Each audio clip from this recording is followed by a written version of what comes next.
வார்த்தைக்கு நம்ம கடந்து போக போகிறோம். புது வருட செய்திக்காக நம்ம கடந்து போகலாம். வாசிங்க பார்க்கலாம். கர்த்தருடைய நாமத்துக்கு மகிமை உண்டாதாக.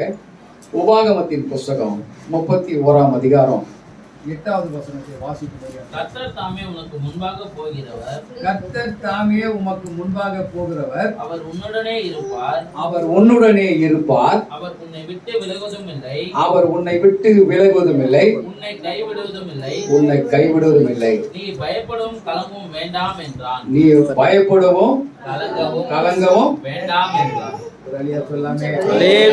சொல்லாமே. புதிய வருஷத்துல நம்ம வந்திருக்கிறோம்.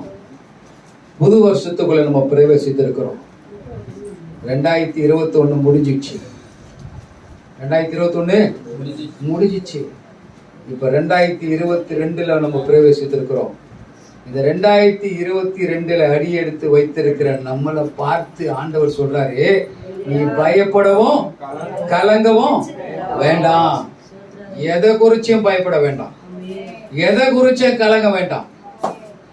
நான் உன்னோட கூட இருக்கிறேன், நான் உன்னை விட்டு விலகுவதும் இல்லை, உன்னை கைவிடுவதும் இல்லை என்று சொல்லி ஆண்டவர் நமக்கு உடன்படிக்கை ஏற்படுத்தியிருக்கிறார். ஒரு சொல்லுங்க சகோதரிகள், யாராவது சத்தமா வாசிங்க. கர்த்தர் தாமே, கர்த்தர் தாமே உனக்கு முன்பாக போகிறவர், அவர் உன்னோட இருப்பார், அவர் உன்னை விட்டு விலகுவதும் இல்லை, உன்னை கைவிடுவதும் இல்லை. பக்கத்துல இருக்கிற ஆள் அப்படியே கை பிடிச்சி பார்க்கலாம். பக்கத்துல இருக்கிற ஆள் அப்படியே கை பிடிச்சுங்க. கை பிடிச்சிங்களா? அப்படியே ரெண்டு பேரை கை பிடிச்சிங்க. இப்போ நான் சொல்றதை நீங்க சொல்லுங்க. இந்த வசனத்தை வாசிமா.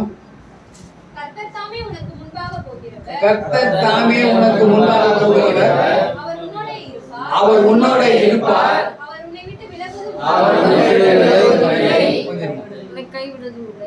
வசனத்தை சொன்னா கொஞ்சம் முகத்தை பாருங்க, கொஞ்சம் முகத்தை பார்த்து சொல்லுங்க. இன்னுமோ இப்படி உட்காந்துக்கிறியா? கொஞ்சம் சிரிச்ச முகத்தோட கொஞ்சம் பார்த்து பக்கத்துல இருக்கிற ஆளை கை பிடிச்சி பார்த்து சொல்லுங்க. எவ்வளவு பெரிய வாக்கு தத்தம் தெரியுமா இது? நீ கோடி ரூபாய் கொடுத்தா கூட இந்த வாக்கு தத்தம் உன்னால வாங்க முடியாது. அவ்வளவு பெரிய வாக்கு தத்தத்தை கர்த்தர் புது வருஷத்துல கொடுத்துருக்கிறாருல்லவா? கர்த்தர் தாமே உமக்கு முன்பாக போகிறவர், அவர் உன்னோட கூட இருப்பார், அவர் உன்னை விட்டு விலகவும் மாட்டார், உன்னை கைவிடவும் மாட்டார்.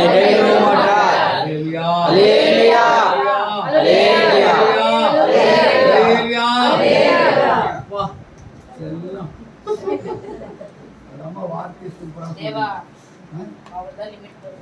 கர்த்தருடைய நாமத்துக்கு மகிமை உண்டாக.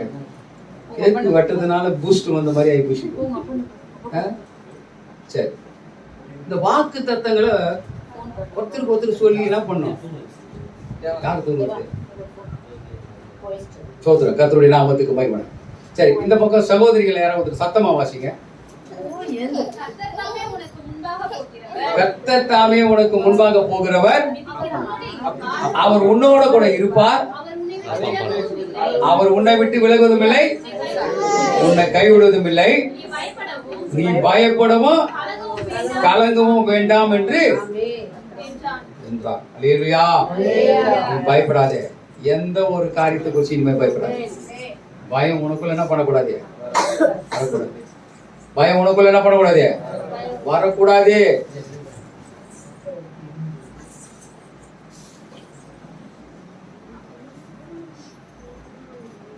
பயப்பட வேண்டாம், கலங்க வேண்டாம். கர்த்தர் இன்னைக்கு நம்மள பார்த்து சொல்றாரு, இனி ஒரு காலத்தை குறிச்சு என்ன பண்ணாத? பயப்படாது. நீ நினைக்கிறதெல்லாம் நடக்கும். சொல்லுங்களேன், கையை பிடிச்சி சொல்லுங்களேன். நீ நினைக்கிறதெல்லாம் நடக்கும், நீ விரும்புறதெல்லாம் வரும், நீ எதிர்பார்க்கறதெல்லாம் நடக்கும். ஒரு நாள் கர்த்தரோட கைவிட மாட்டார். நீ ஆசீர்வாதமா இருப்பாய், நீ ஆசீர்வாதமா இருப்பாய். கர்த்தர் உன்னை விட்டு விலக மாட்டார், கர்த்தர் உன்னை கைவிட மாட்டார். எல்லாம் நன்மைக்கே, எல்லாம் நன்மைக்கே. சொல்லுங்களேன், சொல்லுங்களேன். கர்த்தருடைய நாமத்துக்கு மகிமை உண்டாக. இதுதான் இந்த ஆண்டுக்குண்டான வாக்கு தத்தம். 2022ஆம் ஆண்டுக்குண்டான வாக்கு தத்தம். இந்த வாக்கு தத்தத்தை அண்டர்லைன் பண்ணிங்க. ஒவ்வொரு நாளும் இந்த வாக்கு தத்தத்தை படிங்க. இந்த வருஷம் 365 நாளுக்கும் இதான் உங்களுக்கு வாக்குத்தத்தம். மாசம் மாசம் ஒரு வாக்குத்தத்தம் வருது, அது வேற. வருஷத்துல கொடுக்குற வாக்குத்தத்தம். இந்த வாக்குத்தத்தம் உங்க வாழ்க்கையில நிறைவேறணும். அடுத்த ஆண்டுல நீங்க சாட்சி சொல்லணும். சாட்சி சொல்லாதே போயிட்டீங்க. ரொம்ப பேரு சாட்சியை சொல்லல. ஆண்டவர் செய்த நன்மையை நம்ம சாட்சி சொல்லலாம். அடுத்த ஆசீர்வாதத்துக்கு நம்ம என்ன பண்ண முடியாது, கடந்து போக முடியாது. சரி, கர்த்தருடைய நாமத்துக்கு மகிமை உண்டாக. வாசிக்க பார்க்கலாம். தானியேல் எழுத புஸ்தகம், தானியேல் புஸ்தகம் 6ஆம் அதிகாரம் 3வது வசனம் வாசிங்க. இப்படி இருக்கையில் தானியேல் வச்சிடலாமா? மைக் வேணாதா? இப்படி இருக்கையில் தானியேல் பிரதானிகளுக்கும் தேசாதிபதிகளுக்கும் மேற்பட்டவனாய் இருந்தான். தேவன் தானியேலுக்குள் ஒரு விசேஷித்த ஆவி அவனுக்குள்ள இருந்தது. இப்ப தானியேலுக்குள்ள இருந்த ஒரு விசேஷித்த ஆவி நமக்குள்ள இருக்கணும். எத்தனை பேர் பிரயாசப்படுறீங்க? இது தானா வராது. இந்த ஆவி தானா வராது, கேட்டதான் வரும். கேட்டதான் வரும். ஆண்டவரே, தானியேலுக்குள்ள இருந்த ஒரு விசேஷித்த ஆவி எனக்குள்ள வரும். அந்த ஆவி ஒரு விசேஷித்த ஆவி, தானியேலுக்குள்ள இருந்த ஒரு விசேஷித்த ஆவி எனக்குள்ள வரணும். ஆண்டவரே, கேட்கணும். ஆண்டவர்கிட்ட கேட்கணும். ஒவ்வொரு நாளும் கேட்கணும். கேட்காம எதையும் பெற முடியாது. வசனம் தானே சொல்லுது, என் நாமத்தினால நீ எதை கேட்டாலும் அதை நான் தருவேன்னு சொல்றாரு. அப்போ அவருடைய நாமத்தை நிமித்த நீ கேட்கிற காரியத்தை கர்த்தர் உனக்கு வாய்க்க பண்ணுவான். ஒரு சொல்லுங்களேன், ஒரு சொல்லுங்களேன். இந்த போன வருஷத்துல கடைசியில ஒரு குடும்பம், நான் பேர் சொல்ல விரும்பல, ஒரு குடும்பத்துக்கு ஒரு தீர்க்க தரிசனமான வார்த்தை சொன்னேன். ஒரு குடும்பத்துக்கு ஒரு தீர்க்க தரிசனமான வார்த்தை ஆண்டவர் என் நாவல போட்டார். அந்த வார்த்தைக்காக நான் ஜெபிச்சேன். கர்த்தர் கிரியை செஞ்சிருக்கிறேன். ஒரு இல்லையா சொல்லுங்களேன், ஒரு இல்லையா சொல்லுங்களேன். தேவனுடைய வார்த்தை வாயிலிருந்து புறப்பட்டு வரும்போது அதுக்கு கிரியை செய்யும். அங்க அற்புதம் நடக்கும். அற்புதம் நடக்கும். உன்னை கொண்டு அற்புதங்கள் நடக்கும். உலகமே உன்னை பார்த்து வியக்கும். உலகம் நம்மளை பார்த்து வியக்கணும். நம்மளை கொண்டு அற்புதம் அங்க நடக்கணும். அதுதான் ஆண்டவர் நம்மளை எதிர்பார்க்கிற ஒரு காரியம். அப்போ இந்த தானியேலுக்குள்ள ஒரு விசேஷ ஆவி அவருக்குள்ள இருந்தது. வாசிங்க, கர்த்தருடைய நாமத்துக்கு மகிமை உண்டாக. 4ஆம் வசனத்தை வாசிங்க. அப்பொழுது பிரதானிகளும் தேசாதிபதிகளும் ராஜ்யத்தினுடைய விசாரிப்பிலே கவனிங்க, தானியேலை குற்றப்படுத்தும்படி முகாந்தரம் தேடினார்கள். ஆனாலும் ஒரு முகாந்தரத்தையும் குற்றத்தையும் என்ன பண்ண முடியல, கண்டுபிடிக்க கூடாது இருந்தது. இன்னைக்கு நம்ம மேல குற்றம் சுமத்தணும், நம்ம மேல ஒரு பழிய சுமத்தணும் அப்படின்னு சொல்லி அநேகர் நினைச்சாலும், நீ உனக்குள்ள ஒரு விசேஷித்தமான ஒரு ஆவி உனக்குள்ள இருந்தா அது அங்க கிரியை செய்யாது. ஆவி மாம்ச பலவீனமானதான், ஆனா ஆவியோ உற்சாகம் உள்ளது. உனக்குள்ள இருக்கிற ஆவி உன்னை உற்சாகப்படுத்தும். உன்னை குற்றப்படுத்த அது ஒரு நாள் அனுமதிக்காது. அப்ப இந்த தானியேலை குற்றப்படுத்த வேண்டும் சொல்லி வகை தேடினார்கள். ஆனா அவருக்குள்ள இருந்த ஒரு விசேஷத்த ஆவி அது கூடாமற் போய்விட்டது. குற்றத்தை சுமத்தாதபடி, குற்றத்தை கண்டுபிடிக்காதபடிக்கு அவர்களால் அது கூடாம போயிடுச்சு. கர்த்தருடைய நாமத்துக்கு மகிமை. வாசிங்க, 10ஆம் வசனத்தை வாசிங்க. தானியேலோ வென்றால் அந்த பத்திரத்துக்கு கையெழுத்து வைக்கப்பட்டது. அந்த பத்திரத்துக்கு கையெழுத்து வைக்கப்பட்டது. எந்த பத்திரத்துக்கு, எதுக்கு கையெழுத்து வைக்கப்பட்டது? நேபுகாத்நேச்சார் என்ன பண்ணாரு? பொற்சிலைய வைத்து அதை வணங்கும்படி எல்லாரையும் அழைத்தார். நேபுகாத்நேச்சார் ஒரு பொற்சிலையை என்ன பண்ணான்? உண்டு பண்ணினான். வாத்தியங்களோட, கிண்ணரசங்களோட, மேலதாளத்தோட இடி முழக்கத்தோட என்ன பண்ணாங்க? வாசிக்க தொடங்கினாங்க. எல்லாரும் தாழ பணிந்து கொண்டார்கள். தானியல் எல்லாம் பண்ண முடியல. என்ன பண்ண முடியல? சோத்திரம். வைராக்கியமா இருந்தார். கர்த்தருக்காக வைராக்கியமா இருந்தார். நமக்கு எவ்வளவு பிரச்சனை வந்தாலும் சரி, சகோதரனே சகோதரியே, இன்னைக்கு ஆண்டவர் உங்களை பார்த்து சொல்றாரு, உங்களுக்கு எவ்வளவு பிரச்சனை வந்தாலும் சரி, ஆனா என்ன பண்ணாதீங்க, ஆண்டவரை விட்டு விலகிடாதீங்க. பிரச்சனையை கண்டு சோர்ந்து போயிடாதீங்க. பாடுகளை நுழைச்சி பயந்துடாதீங்க. சோதனைகளை கண்டு சோர்ந்து போயிடாதீங்க. நாம் ஆராதிக்கிற தேவன் இன்றைக்கு நம்மளோட கூட வாசம் பண்ணி சொல்லுங்க. தானியேலுக்குள்ள இருந்த ஒரு விசேஷித்த ஆவி நமக்குள்ள இருக்கும் என்று சொன்னா நம்மளை யாரையும் குற்றப்படுத்தவே முடியாது. நம்மளை பார்த்து யாரும் குறை சொல்லவும் முடியாது. ஏன்னா நம்ம ஆராதிக்கிறவர் உண்மை உள்ளவர். அவர் கடைசி வரைக்கும் நம்மளோட கூட நம்மளை நடத்துகிற தேவன் நம்மளோட கூட வாசம் பண்ணி கொண்டிருக்கிறார். கர்த்தருடைய நாமத்துக்கு மகிமை உண்டாக. வாசிங்க 16வது வசனத்தை வாசிங்க.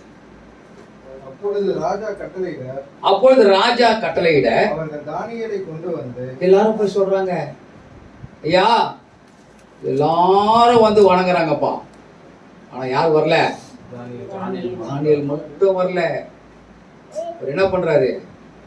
பத்திரத்துக்கு கையெழுத்து போட்டாச்சு, எங்க கொண்டு போய் போடணும்னு, சிங்க கேபில போடணும்னு சொல்லி பத்திரத்துக்கு கையெழுத்து போட்டாச்சு.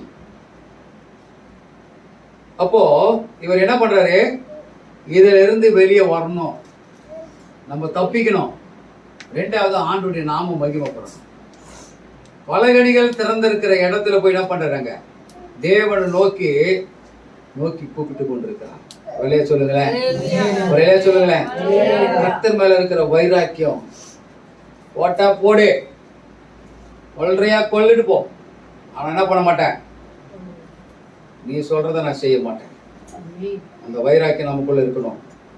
நமக்கு எவ்வளவுதான் பிசாசு நம்முடைய வாழ்க்கையில பிரச்சனையை கொண்டு வந்தாலும், எப்படிப்பட்ட பிசாசா இருந்தாலும் சரி, எப்படிப்பட்ட நமக்கு சோதனையா இருந்தாலும் சரி, நான் ஆராதிக்கிற தேவன் என்னோட கூட இருக்கிறான், நான் எதற்கும் பயப்பட மாட்டேன். அவருக்குள்ள இருக்கிற தைரியம் நமக்குள்ள இருக்கணும். சில நேரங்கள்ல கணவன் சோர்ந்து போயிட்டா மனைவி கணவனை உற்சாகப்படுத்தணும். சில நேரங்களில் கணவன் சோர்ந்து போயிட்டா மனைவி உற்சாகப்படுத்தணும். சில நேரங்களில் மனைவி சோர்ந்து போயிட்டா கணவன் உற்சாகப்படுத்தணும். ரெண்டு பேருமே சோர்ந்து போயிட்டா யார் உற்சாகப்படுத்துறது? ரெண்டு பேருமே சோர்ந்து போயிட்டாங்களே, யார் உற்சாகப்படுத்தணும்? கர்த்தர் தான் நம்மளை உற்சாகப்படுத்தணும். நம்முடைய சூழ்நிலைகள் அவருக்கு தெரியும். என் பிள்ளைங்க சோதனைகளை கண்டு என்ன பண்றாங்க? கொண்டு போயிட்டாங்க. இந்த சோதனையில தான் ஆண்டவர் நம்ம என்ன பண்ணணும்? மீட்டு விலக்கி நம்மளை உற்சாகப்படுத்தணும். அப்போ பத்திரத்துல கையெழுத்து போட்டாச்சு, ஆனா கவலைப்படல, வேதனைப்படல, துக்கப்படல. தேவ சமூகத்துல போய் அவர் ஜெபித்துக் கொண்டிருக்கிறார். நமக்கு ஒரு பிரச்சனை வரும்போது நம்ம என்ன பண்ணக்கூடாது? உடனே ஏதாவது ஒரு சின்ன பிரச்சனை வந்துட்டா போதும், உடனே பக்கத்து வீட்டுல போய், அக்கா எனக்கு இப்படி ஆயிடுச்சுக்கா, அப்படி ஆயிடுச்சுக்கா, இப்படி ஏதாவது ஒண்ணு சொல்லி என்ன பண்ணுவான்? ஆண்டவர் நாம தூசிக்கிற மாதிரி பண்ணிடும். தேவ சமூகத்துல போய் ஒப்புக்கொடு, உன் பிரச்சனைக்கு ஆண்டவர் ஒரு முற்றுப்புள்ளி வைப்பான். உடனே சொல்லுங்களேன், உடனே சொல்லுங்களேன். சோத்திர கர்த்தருடைய நாமத்துக்கு. இதுதான் இங்க நடக்கிறது. பத்திரத்துக்கு கையெழுத்து போட்டாச்சு, சிங்க கபில போடணும்னு சொல்லி. ஆனா தானியேலோ அதை குறித்து கவலையே படல. ஏன்னா நான் ஆராதிக்கிற தேவன் என்னை தப்புவிக்க வல்லவராயிருக்கிறார். உடனே சொல்லுங்களேன். 20வது வசனத்தை வாசிங்க. ராஜா கிபின் கிட்ட வந்த போது இப்ப என்ன பண்ணிட்டாங்க? கொண்டு போய் போட்டாங்க. வைராக்கி இருந்ததுனால என்ன பண்ணிட்டாங்க? கொண்டு போய் போட்டாச்சு. ராஜா என்ன பண்றாரு? கட்டளை இட்டுட்டார், கொண்டு போய் போட சொல்லிட்டார். இப்போ ராஜாவுக்கு ராத்திரிலாம் என்ன வரல? தூக்கம் வரல, சமாதானம் இல்லை, நிம்மதி இல்லை. அவர் தூக்கம் வராம கஷ்டப்பட்டுக்கிறார். தாதி மாதங்கள்லாம் வந்து பாட்டு பாடுறாங்க, டான்ஸ் ஆடுறாங்க. எல்லாரையும் வச்சு விட்டார். எல்லாரையும் வச்சு விட்டு என்ன பண்ணாரு? வேதனைப்பட்டு கலக்கி கொண்டிருக்கிறார். ஐயோ, ஒரு நல்ல மனுஷனை, உண்மையான மனுஷனை, உத்தமமான மனுஷனை, வைராக்கியம் உள்ள ஒரு மனுஷனை சிக்க கேபில கொண்டு போய் போட வைட்டுட்டுமே, அந்த மனுஷனுக்கு என்ன நடந்ததோ, அந்த மனுஷனுக்கு என்ன நடந்ததோ. ராத்திரிலாம் தூக்கம் வரல. காலையில கிழக்கு வருகிற நேரத்துல ராஜா சிங்க கபிக்கு போகிறார். அடுத்த வசனத்தை வாசிங்க. தானியேலே, தானியேலே, ஜீவனுள்ள தேவனுடைய தாசனே, ஜீவனுள்ள தேவனுடைய தாசரே, நீங்க இடைவிடாமல் பாருங்க. ராஜா வந்து கேக்குறாரியா தானியேலை பார்த்து, ராத்திரிலாம் தூக்கம் வரல, பொழுது எப்படா வெடிய போகுதுன்னு பார்த்துக்கிட்டே இருக்கோம். ஒரு ஆளு நம்மளை கூப்பிட்டு ஒரு 10,000 ரூபாய் கொடுக்குறாருன்னு சொல்லி வச்சுங்களேன். எப்பா காலையில வெடிகாலம் 5 மணிக்கு நீ வந்தேன்னா என்கிட்ட அது வாங்கிட்டு போயிடலாம், லேட்டா வந்தா நான் இருக்க மாட்டேன்னு சொல்லிட்டாருன்னு வச்சுங்களேன். ராத்திரிலாம் தூங்கணும்பா, தூக்கம் வரும். 5 மணிக்கெல்லாம் அவர் வீட்டு வாசல்ல போய் நம்ம நிக்கிறோம். 10,000 ரூபாய் கொடுக்குறேன்னு சொல்லிட்டாரு. கரெக்டா 5 மணிக்கெல்லாம் நம்ம அங்க இருக்கணும். தூங்குமா நம்ம? தூக்கம் வருமா? என்னெல்லாம் எங்க இருக்கும்? பால் வாங்கி அந்த வீட்டுல வச்சுக்கிட்டு என்ன பண்ணுவோம்? தூக்கம் வராத 10 வாட்டி டீயை போட்டு குடிச்சிக்கினே இருப்போம். அப்படிதானே? ஏன் எவ்வளவு காசு? 10,000 ரூபாய் சேப்பா. அந்த சொன்ன டைமுக்கு கரெக்டா போய் நிக்கலன்னா கிடைக்குமா? கிடைக்காது, கிடைக்காது. அப்ப கரெக்டா அந்த டைமை நம்ம ஃபாலோ பண்ணி அங்க போய் நிக்கும் போதுதான் அதை என்ன பண்ண முடியும்? வாங்க முடியும். அப்படிதான் வாங்கணும். நாங்க எல்லாரும் திங்கக்கிழமை எல்லாம் சேர்ந்து ஒரு 10 ஊழியக்காரங்க எல்லாம் சேர்ந்து ஒரு சபையில போய் நாங்க ஜெபிக்கிறோம். காலையில 5 மணிக்கு பிரேயர் ஸ்டார்ட் பண்றாங்க. 5 மணிலிருந்து 7 மணி வரைக்கும் நடக்கும். என்ன ஜெபம்னா எல்லா சபையில இருக்கிற விசுவாசிகளுக்கும் குடும்பங்களுக்கும் அவங்களுடைய பிரச்சனைகளுக்கும் அவங்களுடைய கஷ்டங்களுக்கும் அவனை யாரும் டிஸ்டர்ப் பண்ணாதீங்க, அப்படியே விட்டுருங்க. நீங்க டிஸ்டர்ப் பண்ணீங்கன்னா நம்மளை டிஸ்டர்ப் பண்ண ஆரம்பிச்சிடுவோம். அவனை அப்படியே விட்டுருங்க. தேவா கிருபாகரா சரி கர்த்தருடைய நாமத்துக்கு. அப்போ 5 மணிக்கு அந்த ஜபம்னு சொன்னா கரெக்டா என்ன பண்ணுவேன்? 4 மணிக்கு அலாரத்தை வச்சிருவேன், 3:30 மணிக்கு அலாரம் வச்சிருவேன். அலாரம் வச்சா கூட தூக்கம் வராது. அந்த கரெக்டா அந்த டைமை ஃபாலோ பண்ணி நேரா போயிட்டு கொல்தாண்ட போய் டீ குடிச்சிட்டு இங்க இருந்து பைக்ல எல்லாம் போயிடுவோம். அங்க போய் அந்த ஜபத்துல கலந்துக்கும் போது ஒரு பெரிய ஆசீர்வாதமான அப்போ ஒரு ஜபத்துக்கே நம்ம இப்படி ஓடுறோம்னா 10,000 ரூபாய் ஒரு மனுஷன் நம்மளை கூப்பிட்டு கரெக்டா இந்த டைமுக்கு வாங்கன்னு சொன்னா தூக்கம் வருமா? நம்மளுக்கு வரவே வராது. ஆனா அந்த ராஜாவுக்கு தூக்கம் வரல. ராஜாவுக்கு தூக்கம் வரல. காலையில வந்து சொல்றான், தானியேலே, நீ இடைவிடாமல் ஆராதிக்கிற உன் தேவனாகிய கர்த்தர் உன்னை விடுவிக்க வல்லவராய் இருந்தாரா வந்து கேட்கிறான். தானியேல் சொல்றாரு, வாசிங்க பார்க்கலாம். அப்பொழுது தானியேல், ராஜாவே என்றும் வாழ்க. ஆஹா, என்ன வார்த்தை பாது நம்ம சொல்லுமா? அட பாவி, சிங்க கேபில கொண்டாந்து என்ன ராத்திரில போட்டுட்டு இப்போ வந்து உன்னை ஆண்டவர் உன்னை தப்பி வைக்க வல்லவராய் இருந்தாரான்னு கேட்குறிய. நீலாம் ஒரு மனுஷனா?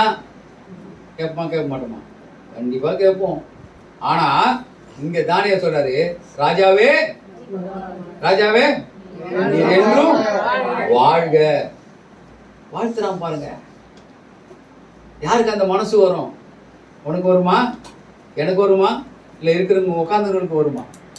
அந்த வார்த்தை ராஜாவே நீர் என்றும் வாழ்க அப்படின்னு சொல்லி ராஜாவை வாழ்த்துறான்.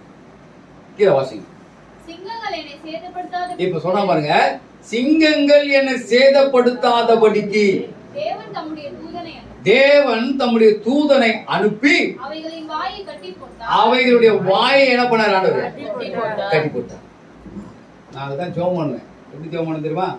சிங்கத்தின் வாயை கட்டி போட்ட ஆண்டவர் அந்த பிசாசுடைய வாயை கட்டி போடணும். யாராவது ஒருத்தர் நம்மளை பத்தி ஏதாவது ஒன்று சொல்லிக்கிட்டே இருக்கிறான்னு வச்சுங்களேன். நம்மளை பத்தி ஏதாவது ஒன்று சொல்லிக்கிட்டே இருக்கிறாங்க. போய் அங்க சொல்லுவாங்க, இங்க சொல்லுவாங்க, இங்க சொல்லுவாங்க, எல்லாருக்கிட்டையும் சொல்லிக்கிட்டே வருவாங்க. எல்லாரும் சொல்லுவாங்க, யோ நீ என்ன பண்ணதால உன்னை பத்தியே எல்லாருக்கிட்டையும் சொல்லினே வராயா.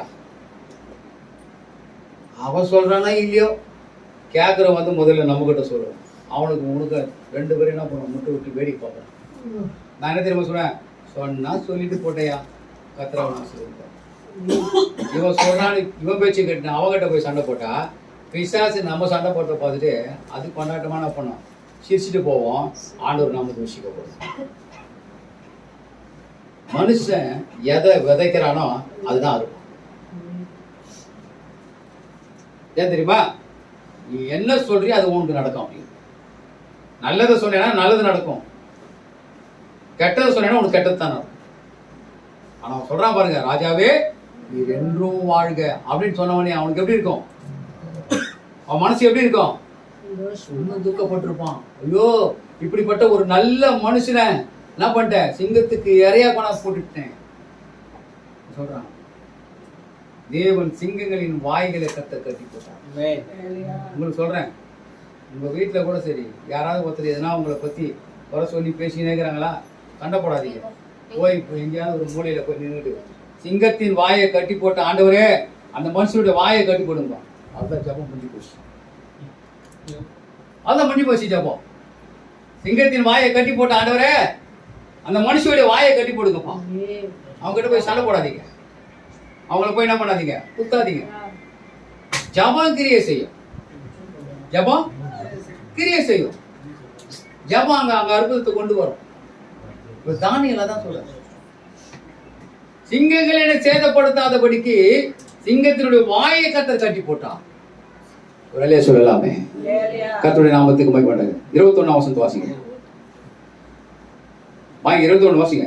அப்பொழுது தானியேல், ராஜாவே நீர் என்றும் வாழ்க, சிங்கங்கள் என்னை சேதப்படுத்தாதபடிக்கு தேவன் தம்முடைய தூதனை அனுப்பி 21 22 வாசிங்க. 22 23 வாசிங்க. சிங்கங்கள் என்னை சேதப்படுத்தாதபடிக்கு தேவன் தம்முடைய தூதனை அனுப்பி அவைகளுடைய வாயை என்ன பண்ணார் ஆண்டவரே, கட்டி போட்டார். நமக்கு விரோதமா யாரு பேசுறாங்களோ அவங்களுடைய வாயை கர்த்தர் கட்டி போடுவாங்க. அவங்கள போய் சண்டை போட வேண்டிய அவசியம் இல்லை, அவங்கள போய் கேட்க வேண்டிய அவசியம் இல்லை. ஜபம் ஜபம், ஒரே ஒரு சின்ன ஜபம். ஆண்டவரே, என்ன எப்போ பார்த்தாலும் என் மேல குறை சொல்லிக்கிட்டே இருக்கிறாங்கப்பா, நான் என்னப்பா அவங்களுக்கு துரோகம் பண்ணேன், ஏன் என் மேல இப்படி இருக்கோம், இப்படிப்பட்ட ஒரு எண்ணம் அவங்களுக்கு. நீங்க தான் அவங்கள சந்திக்கணும். ஜபம் பண்ணி விட்டுருங்க, கர்த்தர் அங்க பேசுவார். அடுத்த மறுநாள் பார்த்தீங்கன்னா உன்னை தேடி வருவாங்க. அவங்க, அக்கா என்னை மன்னிச்சிருக்கா, உன்னை பத்தி நான் தெரியாம போய் அங்கெல்லாம் சொல்லிட்டேன், என்னவோ தெரியல, உன்னை பார்க்கணும் என் மனசு துடிச்சிக்கிட்டே இருக்குது, அதாங்க நான் காலையிலே ஓடியான்ட்டேன் உன்ன. இதுதான் கர்த்தர் செய்யற காரியம். அவங்க கிட்ட போய் நம்ம சண்டை போட்டோம், அவங்கள பேசணும், அவங்கள திட்டணும், அவங்கள ஏடாவிடமா அவங்ககிட்ட நடந்துக்கணும். பிசாசு நம்மளை பார்த்துட்டு கொண்டாட்டமா இருக்கும். ஆண்டவர் நாம தூஷிக்கப்படும் கர்த்தர். அப்போ தானியேல் ஒரு வைராக்கியமா எப்படி இருந்தாரோ அந்த வைராக்கியம் நம்மளுடைய வாழ்க்கையில இருக்கணும், ஊழியத்துல இருக்கணும். சில பேர் வைராக்கியம் வைப்பாங்க, எதனா ஒன்று சொல்லிட்டா போட்டோம், எதனா ஒன்று சொல்லிட்டாங்களா சோறு தின்ன மாட்டாங்க, வீட்டுக்கு வர மாட்டாங்க, எங்கன்னா ஊர் சுத்த போயிடுவாங்க, எங்கன்னா ஹோட்டலில் போய் சாப்பிடுவாங்க, பேச மாட்டாங்க. இதெல்லாம் ஒரு ஆவி. இதெல்லாம் என்ன ஒரு ஆவி? இதெல்லாம் ஒரு பயங்கரமான ஒரு ஆவி. இந்த ஆவியை முதல்ல விரட்டணும். இந்த ஆவியை முதல்ல விரட்டணும். சோத்திரம் கர்த்தருடைய நாமத்துக்கு. நான் ஒரு வீட்டுக்கு போயிருந்தேன். வீட்டுக்கு போனேன், வர முடியாத ஒரு சூழ்நிலை, அங்கே தங்கிட்டேன். திடீர்னு ஏதோ எதிர்பாராத அந்த வீட்டில் ஒரு சண்டை வந்துருச்சு. சாப்பாடு கொடுத்தாங்க, நான் சாப்பிட்டேன். இருந்தாலும் சாப்பிட்டியானா சாப்பிட மாட்டேன்றாரு. ஃபர்ஸ்ட் நீங்கள் சாப்பிட்டீங்களே படுத்துங்க, ஃபர்ஸ்ட் நீ சாப்பிட்டியானா எனக்கு சாப்பாடு வேணாம் ஃபர்ஸ்ட். என்னன்னு பார்த்தா அப்போ தான் சண்டை, அவங்க 2 பேருக்குள்ள புருஷன் முன்னாடி கூட சண்டை. இவனை சரி படுத்துட்டார். 1 hour 2 hour ஆச்சு. பார்த்தா திடீர்னு இப்படி திரும்பி பார்க்குற அந்த ஆளை காணும். என் கூட படுத்துங்க, இன்னும் படுத்துக்கிற ஆளை காணும். சரி பாத்ரூம் போய்க்கலான்னு பார்த்தா கிச்சன் ரூம் போயிட்டு சோறை போட்டு இருக்கிற 0 வாட்சி பல்பை போட்டு கொண்டு சாப்பிட்றேன். ஏன் அந்த கௌரவம், அந்த வரட்டு கௌரவம் எதுக்கு? அழகா சரி ஏதோ பேசுமா, தெரியாது பேசிட்டேன், ஏதோ சொல்லிட்டேன், அதெல்லாம் மன்னிச்சுக்குமா, சாப்பாடு கொடுமா, சாப்பிட்டு சந்தோஷமா போடு, திட்டுத்தனமா போய் சாப்பிடு. இந்த மாதிரி ஆட்கள்லாம் இன்னைக்கு உலகத்துல நிறைய பேர் இருக்கிறாங்க. அதுக்கு அப்படிப்பட்டவங்களை ஆண்டவர் தேடலை. மன்னிக்கணும், மறக்கணும், அதான் நம்முடைய வாழ்க்கை. அதுதான் ஆண்டவர் நமக்கு கற்றுக் கொடுத்துருக்கிறார். ஒருத்தர் தப்பா நினைக்கிறாங்களா, ஒருத்தர் நம்மளை குறித்து தப்பா பேசுறாங்களா, அதையே நம்ம நினைக்க கூடாது. அதை அப்படியே மறந்தோம். ஆண்டவரே தெரிஞ்சோ தெரியாமலோ அறிஞ்சோ அறியாமலோ பேசிட்டாங்க, சொல்லிட்டாங்க, நான் அவங்களை மனப்பூர்வமாக மன்னிக்கிறாங்க. சொல்லி பாருங்க, உனக்கும் ஆசீர்வாதம், அவங்களுக்கும் ஆசீர்வாதம். அதுதானே ஆண்டவர் நம்மளுக்கு கற்றுக் கொடுத்தாரு. உன் சத்துருக்கள் என்ன பண்ணுங்க, சிநேகினார். உன் சத்துருக்கள் என்ன பண்ணுங்க, சிநேகினார். அந்த வார்த்தையில நம்ம நினைவுக்கு கொண்டு வரணும். சோத்திர கர்த்தருடைய நாமத்துக்கு மகிமை. அப்போ அந்த ஆண்டவருக்கு பயந்து நடக்கக்கூடிய அந்த ஒரு வைராக்கியம், அந்த வைராக்கியம் தான் தானியேலை உயர்த்தினது. ஒரே சொல்லாமே, ஒரே சொல்லாமே. சோத்திர கர்த்தருடைய நாமத்துக்கு மகிமையோட. ரெண்டாவது ஒரு மனுஷனை குறித்து நான் மத்தியில நான் வைக்கிறேன். தானியேலை குறித்து பார்த்தோம். ரெண்டாவது ஷாத்ராக், மேஷாக், ஆபேத்நேகோ. இந்த 3 பேர் எப்படிப்பட்டவங்க வாசிங்க பார்க்கலாம். தானியேல் புஸ்தகம் 3ஆம் அதிகாரம் 1 வசனத்தை வாசிங்க. ராஜாவாகிய நேபுகாத்நேச்சர் 60 அடி உயரமும் 60 அடி உயரமும் 6 முழ அகலமான 6 முழ அகலமான ஒரு பொற்சிலையை என்ன பண்ணாரு? பண்ணி விட்டு பாபிலோன் மாகாணத்தில் இருக்கிற தூராயினம் சமபூமியிலே நிறுத்தினான். இங்க ஒரு சம்பவம், ஒரு பொற்சிலையை நிறுத்தினான். பாபிலோன் மாகாணத்தில தூராயின் இடத்துல ஒரு பொற்சிலையை நிறுத்தினான். இத வணங்க சொல்லி எல்லாரும் கூப்பிட்டாங்க. எல்லாரும் போனாங்க, எல்லாரும் வணங்குறாங்க. மேளம், தாளம், கிணறசம் எல்லாம் ஊதுறாங்க. ஆனா என்ன இல்ல, எல்லாரும் பணிந்து கொள்றாங்க. ஆனா இவங்க 3 பேர் என்ன பண்றாங்க? வைராக்கியமா நிக்கிறாங்க. நம்முடைய வாழ்க்கையில ஒரு வைராக்கியம் இருக்கணும். எதை செய்யக்கூடாதோ அதை செய்யக்கூடாது, எதை செய்யணுமோ எல்லாத்துக்கும் வைராக்கியம் வச்சுக்க கூடாது. வீட்டுல பொண்டாட்டி சண்டை போட்டா புருஷகாரம் வைராக்கியம் பண்ணி கோச்சின்னு போயிருக்கு. புருஷன் சண்டை போட்டா பொண்டாட்டி கோச்சின்னு போயிருக்கு. இதெல்லாம் ஒரு வாழ்க்கையா? இந்த வாழ்க்கை வாழ்த்துக்கு ஆண்டவர் நம்மளை அழைச்சிருக்கிறாரு. இந்த வாழ்க்கையை ஆண்டவர் நம்மளை வாழ சொல்லி நம்மளை அழைக்கல. நேசிக்கிற வாழ்க்கை, அன்பு செலுத்துகிற வாழ்க்கை. ஒரு காரியத்தை நான் சொல்றேன், உங்களுக்கு சொல்லியிருப்பேன்னு நினைக்கிறேன். புதுசா கல்யாணம் ஆனவங்க, புதுசா கல்யாணம், இங்க யார் புதுசா கல்யாணம் பண்ணி வந்துறாங்க?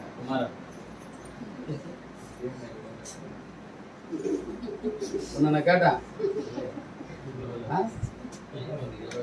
அவங்க சொல்லுவாங்க, நான் எதிர்பார்த்தா. அப்போ ஒரு புதுசா கல்யாணமான ஒரு ஜோடி வெளியில போறாங்க. எங்க போறாங்க? நல்லா ஜாலியா ஊர் சுத்தத்துக்கு போறாங்க. ஊர் சுத்த போகும்போது கவனிங்க, 2 பேரும் ஜாலியா போறாங்க. கை பிடிச்சிட்டு 2 பேரும் ஜாலியா ரோட்ல நடந்து போறாங்க. நடந்து போகும்போது பாத்தீங்கன்னா ஒரு கல்லு காலில் இடிச்சிச்சு. ஒரு கல்லுல போய் என்ன பண்ணாங்க? காலை இடிச்சிட்டாங்க. அம்மா இடிச்சிட்ட உடனே காலில் ரத்தமா போட்டுது. இவர் உடனே இப்படி திரும்பி பார்க்குறாரு, ஆளை காணும். என்னடா அது, மனைவி காணுமே. பார்த்தா அந்த அம்மா காலை கீழே பிடிச்சிக்கிட்டு ரத்தமா போட்டுது. உட்காந்து ஒவ்வொன்றும் அழுதுன்னு உட்காந்து. என்னம்மா ஆச்சு? இல்லை கல்லில் இடிச்சிடுங்க, ரத்தமா வலியுதுங்க, என்னால் வலி தாங்க முடியலங்க. இவர் பார்த்தார், சுத்தி கித்தி பார்த்தார். ஓடி போய் ஒரு கட்டு தொட்டி பக்கத்துல இருந்து ஒரு உருட்டு காட்டை எடுத்துன்னு வந்து கல்லை போட்டு அடி அடி அடி அடின்னு அடிக்கிறார். அடின்னு கல்லை போட்டு அடிக்கிறார். ரோட்ல போற வரலாம் பாக்குறான். ஆனா பாவி நல்லா சூப்பரா நல்லா நீட்டா ட்ரெஸ் பண்ணிருக்கிறான், இன்சர்ட் பண்ணிக்கிறான், ஷூ போட்டுக்கிறான், டை கட்டிக்கிறான், இவ்வளவு வாட்ட சாட்டமா இருக்கிறான். இவன் மென்டல் ஆயிட்டான். பாவன் கிறுக்கு குச்சி போச்சு. கல்ல போய் கட்டை வச்சு அடிக்கிறானே, இப்படிப்பட்ட ஐயோ பாவமாகுதே. முதல்ல அதுக்கு போய் கேஎம்சி சேர்த்துருங்க. எல்லாம் ஓடியாடுறாங்க. என்ன பாச்சு உனக்கு? என்ன பாச்சு? நல்லா தெரியாப்பா, உனக்கு ஏன்பா இந்த நிலைமை? அவனுக்கு இன்னும் அதிகமா பாவம் வந்துச்சு. என்னன்றான்? உன்னால தானே என்ன எல்லாம் பைத்தியக்காரன்றான், உன்னால தானே என்ன பைத்தியக்காரன் போட அடிக்கிறான்.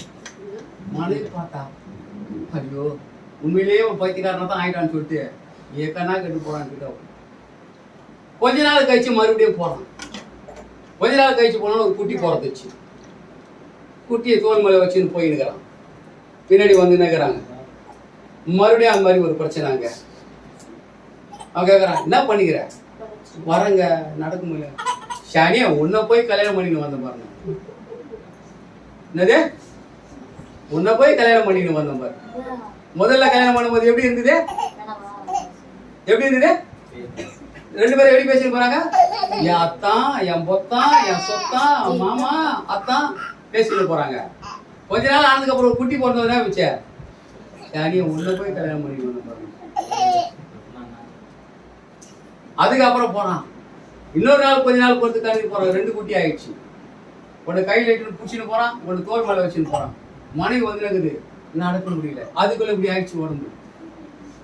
அதுக்குள்ள உடம்பு இப்படி ஆயிடுச்சு, நடக்க முடியல. என்ன பண்ற? ஏங்க நம்ம எதுவும் தாங்க ஒரு நாள் நடக்க முடியல. எத்தனை கேட்டு ஓய் போ. இதாங்க வாழ்க்கை. இதுதான் வாழ்க்கை. கணவனும் மனைவியும் சந்தோஷமா இருந்தாதான் வாழ்க்கை. ஒருத்தருக்கு ஒருத்தருக்கு சலிப்பு வந்துச்சு வச்சுக்க, இப்படிதான் இருக்கும். ஆனா ஆண்டவர் அப்படிப்பட்டவர் இல்லை. ஆனா இங்க பாருங்க, ஒரு வைராக்கியம் அவங்களுக்குள்ள வந்துருச்சு. நீ என்ன வேணாலும் பண்ணு, என்ன வேணாலும் செய், ஆனா நாங்க மட்டும் என்ன பண்ண மாட்டோம், இந்த பொச்சலியை நாங்க என்ன பண்ண மாட்டோம். ராஜா சொல்லிட்டான், 7 மடங்கு சோழியை என்ன பண்ணுங்க, நல்லா எரிய விடணும். அவனுக்கு கோவம் வந்துச்சு. இவனை தூக்கி என்ன பண்ணுங்க, எரிக்கிற அக்கினி சோழிய போடுங்க சொன்னான். தூக்கின்னு போனானுங்க பாருங்க, அவனுக்கு தான் செத்தானுங்க. ஓடப்பட்ட 3 பேரும் அக்கினி என்ன பண்றாங்க, உலாவுறாங்க. இவங்க 3 பேரோட கூட இன்னொரு ஆளை சேர்ந்து உலாவுறாரு. தேவ சாயலுக்கு ஒப்பானவர்.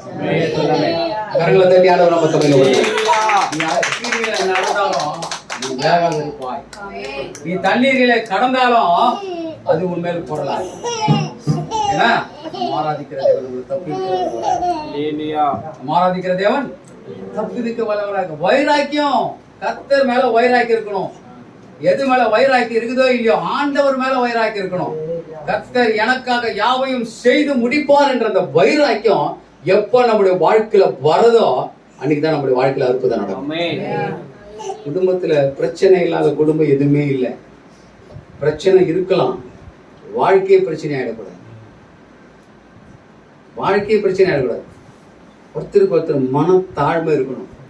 ஒருத்தருக்கு ஒருத்தர் அந்த தாழ்ந்து போற எண்ணம் இருக்கணும். அதுதான் வாழ்க்கை, அதுதான் குடும்பம். இதைத்தான் ஆண்டவர் நம்மளுக்கு கற்றுக் கொடுத்தார். நம்மளை சும்மாவை ஏற்படுத்திட்டாரு, குடும்பத்தை ஏற்படுத்தினாருமா. ஒரு மனுஷன் தனியா இருப்பது நல்லதில்லைனாரு. இன்னும் கொஞ்ச நாள் ஒரு துணை வரப்போகுது, இன்னொரு டிக்கெட் வந்து உட்கார போகுது, இன்னொரு டிக்கெட்டு உட்கார போகுது. அப்ப மனுஷன் தனிமையா இருப்பது நல்லதில்லைன்னு சொல்லி ஆண்டவர் ஏற்ற துணையை உண்டாக்குறாரு. அந்த ஏற்ற துணை எப்படி இருக்குன்னா, நகையும் சதையுமா இருக்கணும், நகமும் சதையா இருக்கணும். ஒன்னோட ஒண்ணு என்ன பண்ணிருக்கணும், ஒட்டி இருக்கணும். ஒன்னோட ஒண்ணு ஒட்டி இருக்கணும், பிரிக்கவே முடியாது. எப்ப பிரிக்க முடியாதுன்னா, அதனால்தான் கல்யாணம் பண்ணும் போது ஊழியக்காரங்க என்ன சொல்லி வாசிக்கிறாங்க, தேவன் இணைத்ததை மனிதன் பிரிக்காது இருக்க கடவுது என்று. அப்ப எந்த ஒரு மனுஷனுக்கு பிரிக்கிறதுக்கு அதிகாரம் கிடையாது. ஆண்டவர் இணைத்ததை யாராலும் பிரிக்க முடியாது. ஒரே சொல்லாமே சோதர கர்த்தருடைய நாமத்துக்கு. கடைசியாக நான் ஒரு ஆளை சொல்லி நான் முடிக்கிறேன். வாசிங்க பார்க்கலாம். கர்த்தருடைய நாமத்துக்கு மகிமை உண்டாக. அதே தானியேல் புஸ்தகத்துல 3ஆம் அதிகாரம் 18ஆம் வசனத்தை வாசிங்க. விடுவிக்காமல் போனாலும் நாங்கள் உங்களுடைய தேவர்களுக்கு ஆராதனை செய்வதும் இல்லை. நாங்கள் உங்கள் தேவனுக்கு நாங்கள் ஆராதனை செய்வதும் இல்லை. நிறுத்தின பொற்சிலையை பணிந்து கொள்வதும் இல்லை என்கிறார். நீங்க நிறுத்தின பொற்சிலையை நாங்கள் பணிந்து கொள்வதும் என்கிறது. ராஜாவாகிய உமக்கு தெரிந்திருக்க கடவுது என்றார்கள். ராஜாவாகிய உமக்கு தெரிந்திருக்க கடவுது. அப்ப பாருங்க, இந்த அக்கினியில எரிகிற அக்கினியில 3 பேரை போட்டாங்க. 4வது ஒரு மனுஷன் தேவ சாயலுக்காக ஒப்பாக உலாவி கொண்டு வருகிறான். என்னடா அது, 3 பேர் கொண்டு போய் போட்டோம், 4 பேர் உழவுறாங்க. அந்த 4 பேர்ல 4வது மனுஷன் தேவ சாயலுக்கு ஒப்பா இருக்கிறதே. அவங்க தலையில இருந்த முடி கூட கருகி போய் சொல்லுங்களேன். எங்க விழுந்தாலும் சரி, எங்க விழுந்தாலும் சில பேர் சொல்லுவாங்க, என்ன தாண்டி வச்சு அவனுக்கு கீழே தள்ளி போட்டனா கூட என்ன சொல்லுவான், என் மீசில மண்ணே பண்ணல பாருங்க. நம்ம எவ்வளவுதான் கீழே தள்ளி புரட்டணும்னு நினைச்சாலும் ஆண்டவர் நம்மளை விட்டுடவே மாட்டார். தூக்கி எடுக்கிற தெய்வம், கரம் பிடிச்சு தூக்கி எடுக்கிற. கரம் பிடித்து நடத்துகிறீர், காலமெல்லாம் சுமக்கின்றீ. நன்றியே நன்றி, உம்மை உயர்த்தி உயர்த்தி உள்ள மகிழுதையா. உம்மை நோக்கி பார்த்து இதயம் துள்ளுதையா. அவர் நம்மளை உயர்த்துகிறவராயிருக்கிறார். நம்மளை உற்சாகப்படுத்துகிற தேவன் நம்மோடு கூட வாசம் பண்ணி கொண்டிருக்கிறார். உனக்கு ஒரு பிரச்சனைன்னா உன்னை விட்டு அவர் வேடிக்கை பார்க்க மாட்டார். எப்படி ஒரு பிள்ளை ஒரு பிரச்சனையில தவிக்கும் போது ஒரு தாய் ஓடி போய் அந்த பிள்ளையை தூக்கி ஆற்றி தேர்த்தி அரவணைக்கிறாங்களோ, அந்த தாயை விட மேலான அன்பு உள்ளவர் நம்ம ஆண்டவர். சொல்லாமே அன்புக்கு அளவே இல்லை. கடைசியாக ஒரு காரியத்தை நான் சொல்லி நான் முடிக்கிறேன். வாசிங்க 3வது ஒரு மனுஷன் எசேக்கியா.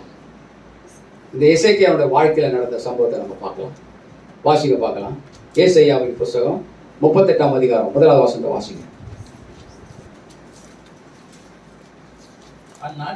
அந்நாட்களில் எசேக்கியா வியாதிப்பட்டு மரணத்துக்கு ஏதுவாயிருந்தான். அப்பொழுது ஆமோத்தின் குமாரனாகிய ஏசாயா என்னும் தீர்க்கதரிசி அவனிடத்துல வந்து அவனை நோக்கி உனது வீட்டு காரியத்தை என்ன பண்ண ஒழுங்குபடுத்து, நீர் பிழைக்க மாட்டீர். இந்த மனுஷனுக்கு தீர்க்கதரிசி சொல்றாரு, நீ செத்து போயிட போறப்பா, உன் வீட்டு காரியத்தெல்லாம் ஒழுங்குபடுத்து அப்படின்னு. அதனால தான் இந்த செய்தி எடுத்தேன். இன்னைக்கு மத்தியானம் எங்க மேல் மாடியில உட்காந்துட்டு எந்த டிஸ்டர்பன்ஸ் இல்லாம ஆண்டவர் சமூகத்துல காத்திருந்து எடுத்தேன். இந்த மனுஷன் ஆண்டவர் வெளிப்படுத்தினார், வீட்டு காரியத்தை ஒழுங்குபடுத்தி நீ செத்துற போற அப்படின்னு சொல்லி ஏசாயா தீர்க்கதரிசி மூலம் சொல்லி அனுப்பினார். அவன் போய் சொல்றான், தீர்க்கதரிசி சொல்றான், இப்ப நீ செத்துற போறப்பா, நீ மறிக்க போற, உன் வீட்டு காரியத்தெல்லாம் நீ ஒழுங்குபடுத்து அப்படின்னு சொன்ன உடனே அவன் என்ன பண்றான், சொல்லிட்டு அந்த முற்றத்தை விட்டு வெளியே போல அவன் இந்த எசேக்கியா அந்த வியாதியிலே அப்படியே எழுந்து சுவர்புறமா திரும்பி வாசிங்க. சுவர்புறமாக திரும்பி கொண்டு கர்த்தரை நோக்கி கர்த்தாவே நான் உமக்கு முன்பாக உண்மையும் உத்தமமாய் நடந்து உமது பார்வைக்கு நலமானதெல்லாம் செஞ்சு வந்தனப்பா. எனக்கு ஏன் இந்த நிலைமை? சாகரத்துக்கான ஒண்ணு நம்பி வந்தேன். இன்னைக்கு ரொம்ப பேர் சொல்லுவாங்க, நான் இருக்கிறதோட செத்துட்டா நல்லது, நான் இருக்கிறதோட செத்துட்டா நல்லது. சாவு கிட்ட வரும்போது அழுலட்சி போடுவாங்க. சாவு கிட்ட வரும்போது அழுலட்சிடும். ஒரு காரியத்தை நான் சொல்லி முடிச்சேன். ஒரு அம்மாவுக்கு 4 பிள்ளைங்க. நல்லா கவனிங்க. ஒரு அம்மாவுக்கு 4 பிள்ளைங்க. இந்த 4 பிள்ளைங்களுக்கு அவன் கல்யாணம் பண்ணி வச்சிட்டாங்க. 4 பேரும் அவன் பொண்டாட்டி கூப்பிட்டு அவன் தனித்தனியா போயிட்டான். 4 பிள்ளைகளும் கல்யாணம் பண்ணி அவன் பொண்டாட்டி கூப்பிட்டு என்ன பண்ணிட்டான், அவன் தனித்தனியா போயிட்டான். இந்த அம்மா ஒல்லி கட்டு. 4 பிள்ளைகளும் நல்லா சம்பாதிக்கிறான். 4 பிள்ளைகளும் நல்லா சம்பாதிக்கிறான். ஊர் ஜனம் சொல்லுது, ஒற்றுமையா அந்த குடும்பத்துல அவ வந்தா அவனை கூப்பிட்டு தனியா போயிட்டான். ஊர் ஜனம் பேசுறாங்க. இந்த அம்மாவுக்கு கஷ்டம், வேலை செய்ய முடியல, வயசாகி போச்சு, சாப்பாடு கிடையாது. அவங்க வாங்கி ஆசைப்பட்ட பொருளை வாங்கி சாப்பிட முடியாத ஒரு நிலைமை. எவனுமே சோறு போடுறது கிடையாது. ஏதோ இந்த அம்மாவை போயிட்டு ஏதோ அவங்களால முடிஞ்சு எங்கன்னா போயிட்டு வாங்கிட்டு வந்து அதை அந்த கஞ்சி காய்ச்சி அவங்க குடிப்பாங்க. அப்போ அவங்க நைட்டு அவங்க படுக்கும் போதே அந்த கட்டிலில் படுப்பாங்க. அந்த கட்டிலில் படுக்கும்போது அவங்க சொல்லுவாங்களாம், கடவுளே என்னை ஏன் வச்சுக்கிற, நான் இந்த உலகத்துல வாழத்தோட என்னை எடுத்துக்கோன்னு சொல்லிட்டு அந்த அம்மா அழுதுட்டு படுப்பாங்க. இப்படியே சொல்லிட்டு இருந்தாங்களாம். ஒரு நாளா போல இப்படியே சொல்லிட்டு இருக்கும்போது பக்கத்துல இருக்கிற வாசனா, அடா பாவிங்க, உங்க 4 பேரையும் பார்த்தாங்க. உங்க அம்மா 4 பேரும் அவன் கொண்டாடிட்டு தனியா வந்துட்டீங்களாடா, உங்க அம்மா பாவம் பட்டி பசிமா ஆகிற நிலைமையில கடுக்குது. ஒரு நாளா போல இப்படியே புலம்பி அழுது. பக்கத்து வீட்டுல இருக்கிறனால என்னால காது கொடுத்து கேட்க முடியல. இதுக்கடா நீங்கெல்லாம் உங்களை பெற்றாங்க அம்மான்னு சொன்னவனே. ஒரு 4 பேரும் போனாங்க. 4 பேரும் போனா அம்மா என்ன பண்ணான், வழக்கம் போல சாப்பிட்டுட்டு கட்டில் மேல படுத்துங்க. கவனிங்க, கட்டில் மேல படுத்துனுக்குதான். அவன் 4 பேரை கட்டில போயிட்டு 4 காலை பிடிச்சின்னா அவங்க கீழே படுத்துங்க. கீழே படுத்துக்கிட்டு 4 காலை பிடிச்சிருக்கிறாங்க. இந்த அம்மா வழக்கம் போல ஏந்து உட்காந்து கட்டில் மேல சொல்றான், கடவுளே என்னை ஏன் வச்சுக்கிறேன், என்னை எடுத்துக்கோ, எத்தனை நாளைக்கு இதை போராட்டம், எத்தனை நாளைக்கு இதை கஷ்டம், நான் இருக்கிறத விட செத்து போறது மேலே, என்னை எடுத்துக்கோ சொன்ன 4 பேரும் கீழே உட்காந்து போனோம். அப்படியே மெதுவா கட்டில தூக்கி மேல தூக்குறாங்க. கட்டில கீழே இருந்து மேல போக போக இந்த அம்மாக்கு என்ன வந்துச்சு, பயம் வந்துச்சு. பயம் வந்து நம்ம கத்துதான், ஐயோ கத்துதான். என்ன சொல்றான், கடைசி பேத்தி ஒண்ணு இருக்குது, அதுக்கு கல்யாணம் வச்சுக்கிறாங்க, அதை என் கண்ணால பாத்துட்டு பிறகு என்னை எடுத்துக்கோ. ஒரே சொல்லுங்களேன். பயம் வந்துட்ட பிறகு கூட என்ன நினைக்கிறாங்க, இன்னும் இந்த பூமியில வாழணும்னு ஆசைப்படுறாங்க. நம்ம வாழ்க்கை கூட அப்படிதான். எவ்வளவுதான் பயம் வரட்டும், எவ்வளவுதான் பிரச்சனை வரட்டும், அப்போ கூட நம்மளுக்கு என்ன தெரியுமா, இன்னும் சம்பாதிக்கலாமா, இன்னும் வசதியா இருக்கலாமா, இன்னும் வாழலாமா, இன்னும் ஆடம்பரமான வாழ்க்கையில ஈடுபடலாமா? இதைதான் நம்ம நினைக்கிறோம், இதைதான் நம்ம சிந்திக்கிறோம். இதெல்லாம் வாழ்க்கை இல்லை. அவன் ஆண்டவருடைய சமூகத்துல முழங்கால் போட்டு அழ ஆரம்பிச்சான். சொல்லிட்டு போன தீர்க்கதரிசிக்கு ஆண்டவர் மறுபடியும் பேசுறாரு, நீ மறுபடியும் திரும்ப போய் என்ன பண்ணு, உன் ஆயுசு நாட்களிலே 15 வருஷத்தை நான் கூட்டி கொடுத்துட்டு போய் சொல்லு. கரங்களை தட்டி ஆண்டவர் நாமத்தை ஆராதிக்கிற தேவன் மேல நீ வைராக்கியம் வச்சினா, யமனே வந்து உனக்கு பிடிச்சி போன வந்தா கூட அந்த யமனை அடிச்சு வரட்ட ஆண்டவர் நம்மளோட கூட இருக்கிறான். சொல்லாமே. அப்போ ஆண்டவருக்கு நீ உண்மையா இருந்து உத்தமனா நீ நடந்தேனா, ஆண்டவர் உன்னை இந்த பூமியில உனக்கு உயிர் வீழ்ச்சியை உண்டாக்கி இந்த உலகத்தினுடைய எல்லா காரியத்திலும் ஈடுபட கர்த்தர் உங்களுக்கு உதவி செய்வார். கர்த்தருடைய நாமத்துக்கு மகிமை உண்டாக. இங்க பாருங்க, தானியேலுக்குள்ள ஒரு வைராக்கியம், இரண்டாவது சாத்ராக் மேஷாக் ஆபேக்குனுக்குள்ள இருந்த ஒரு வைராக்கியம், மூன்றாவது எசேக்கியா ஆண்டவருக்கு உண்மையா இருந்தான், உத்தமனா இருந்தான், அவருடைய பார்வையில நலமானதை செய்தான், கர்த்தர் அவனை ஆசீர்வதித்தார். நம்ம வாழ்க்கையில கூட கர்த்தருக்கு நன்மையான காரியத்தை செய்யுங்க, ஆண்டவருக்கு நன்மையான காரியத்தை செய்யுங்க, அவருடைய நாம மகிமைப்படுறமான காரியத்துல ஈடுபடுங்க. கர்த்தர் உங்களை வாளாக்காமல் தலையாக்குவார். நான் உன்னை விட்டு விலகுவதும் இல்லை, கைவிடுவதும் இல்லை. அவர் எப்பொழுதும் உங்களை விட்டு விலகவும் மாட்டாரு, உன்னை கைவிடவே மாட்டாரு. சில நேரங்கள்ல ஐயா போச்சுக்காதி மன்னிச்சிருக்கேன், சில நேரங்கள்ல நம்ம